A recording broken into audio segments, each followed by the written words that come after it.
Perpustakaan itu ngebosenin. Gak boleh makan, gak boleh main game, cuma buku dan sunyi. Yap, itu yang dulu aku pikirin.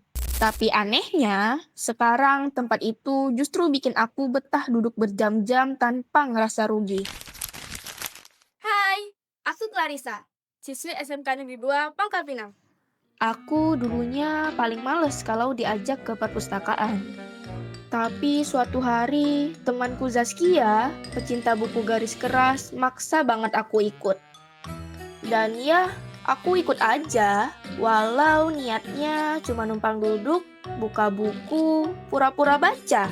Karena ya, perpustakaan itu hanyalah sebuah tempat yang penuh dengan rak-rak buku dan bukunya yang berdebu. Tapi ternyata, satu buku itu berhasil bikin aku penasaran. Dan dari situ, semuanya berubah. Sepanjang Januari sampai Desember 2024, terjadi peningkatan jumlah kunjungan masyarakat ke perpustakaan umum. Gimana enggak? Perpustakaan sekarang bukan hanya sekedar rak buku. Contohnya seperti Perpustakaan Umum Kota Pangkal Pinang. Di sini ada wifi gratis, ruang pertemuan, ruang komputer, ruang audiovisual, ruang laktasi, ruang referensi, ruangan anak, WC perempuan dan laki-laki, hingga musola. Dan banyak juga koleksi-koleksi buku yang menarik dan lengkap di sini. Orang-orang datang bukan lagi karena disuruh, tapi karena mereka betah. Ini bukan lagi bangunan sunyi, tapi ruang terbuka buat siapapun yang haus akan ilmu. Perubahan ini bukan cuma soal fasilitas, tapi soal visi. Perpustakaan hari ini bukan lagi bangunan sunyi yang ditakuti orang-orang, tapi tempat yang ramah, terbuka, dan relevan.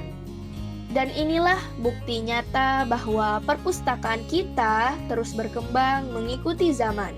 Seperti kata Najwa Shihab, perpustakaan adalah jantung dari pendidikan. Dan jantung itu sekarang berdetak makin kencang. Literasi itu bukan cuma soal baca buku, tapi juga ngerti apa yang sedang kita baca. Bisa bedain mana info yang benar atau yang salah. Dan tahu gimana cara pakainya. Bahkan dari situ kita bisa bikin sesuatu yang baru. Ngomong-ngomong tentang literasi itu ada banyak sekali. Ada literasi digital, literasi numerasi, literasi budaya, bahkan literasi finansial. Dan semuanya itu bisa kita temui titik mulainya di perpustakaan.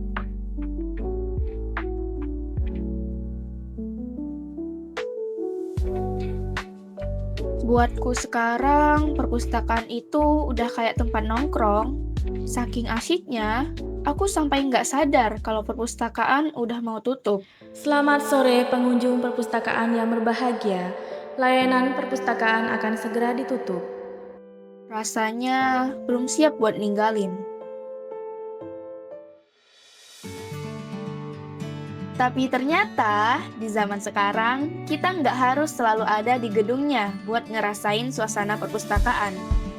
Karena sekarang perpustakaan bisa ikut pulang bareng kita.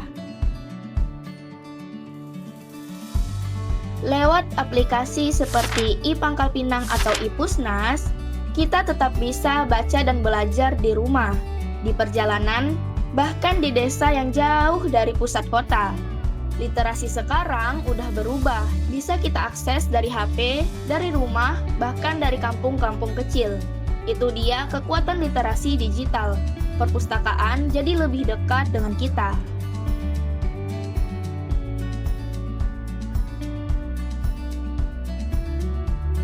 Kalau perpustakaannya udah keren gini, lalu kenapa minat baca kita masih rendah? Menurut survei PISA, Indonesia ada di peringkat 62 dari 70 negara dalam literasi membaca. Padahal, tahu nggak sih, kita itu punya perpustakaan terbanyak kedua di dunia setelah India loh. Berarti masalahnya bukan di fasilitas, tapi kebiasaan. kita masih perlu gerakan dengan kesadaran bersama. Aku dulunya juga nggak suka membaca, tapi lama-lama jadi terbiasa. Dan akhirnya suka sendiri deh. Karena ternyata membaca itu menenangkan, bahkan menyembuhkan. Dan sekarang, perpustakaan adalah tempat yang paling aku rindukan saat lelah dengan dunia. Mungkin terdengar lebay, tapi ya memang senyaman itu. Jadi, siapa yang belum datang ke perpustakaan dan kenapa? Mari mulai, baca satu buku, ajak satu teman, kunjungi satu perpustakaan, karena dari satu halaman bisa lahir sejuta perubahan.